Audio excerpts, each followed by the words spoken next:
तो विनती है आपसे कि पूजा विधि आप ही के हाथों से हो, जो मेरे पिताश्री तक पहुंचे, उन्हें मुक्ति मिले, जीवन मरण के इस चक्र से वो मोक्ष पाले। अवश्य राजन। आप मिट्टी के 2 घड़े मंगवाइए, एक में घी भरवाइए और एक घड़े में कंकड़ पत्थर भरवाइए,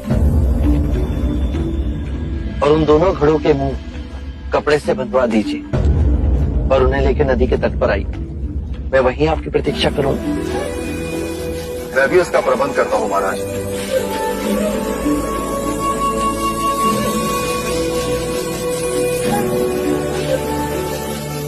महाराज, अब आप इन दोनों घड़ों को पानी में डाल दीजिए।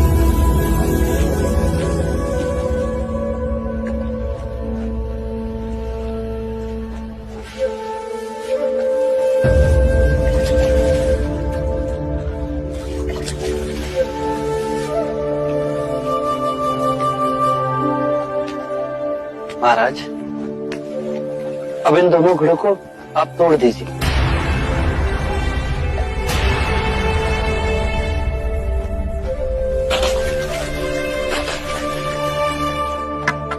महाराज, अब आप ध्यान से देखिए, घी ऊपर उठ पानी पर तैरने लगा। अब बताइए, मेरे या किसी और के पूजा पाठ करने से क्या ये घी नीचे बैठ सकता है? असंभव। ये तो घी का स्वभाव ही नहीं। सत्य कहा आप। उसी प्रकार किसी भी पूजा पाठ, विधि विधान, कर्म कांड के द्वारा पानी के अंदर डूबे हुए कंकड़ पत्थर क्या ऊपर आ तैर सकते हैं? नहीं बुद्ध, ये तो प्रकृति के नियम के विरुद्ध है। तो हम प्रकृति से भिन्न कैसे हो? हम भी तो प्रकृति का ही रूप है।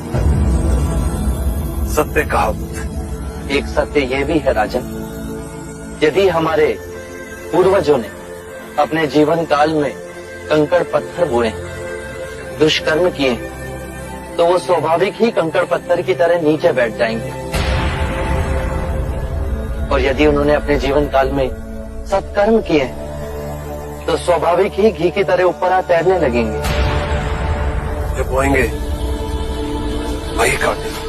परंतु इस शरीर रूपी जीवन काल में ही नहीं, अपितु इस शरीर रूपी जीवन काल के पश्चात वाली यात्रा में भी हम जैसे कर्म करेंगे वैसा ही फल मिलेगा। अब बताइए, इस प्रकृति के नियम को कोई पूजा पाठ, कर्मकांड, विधि विधान, यज्ञ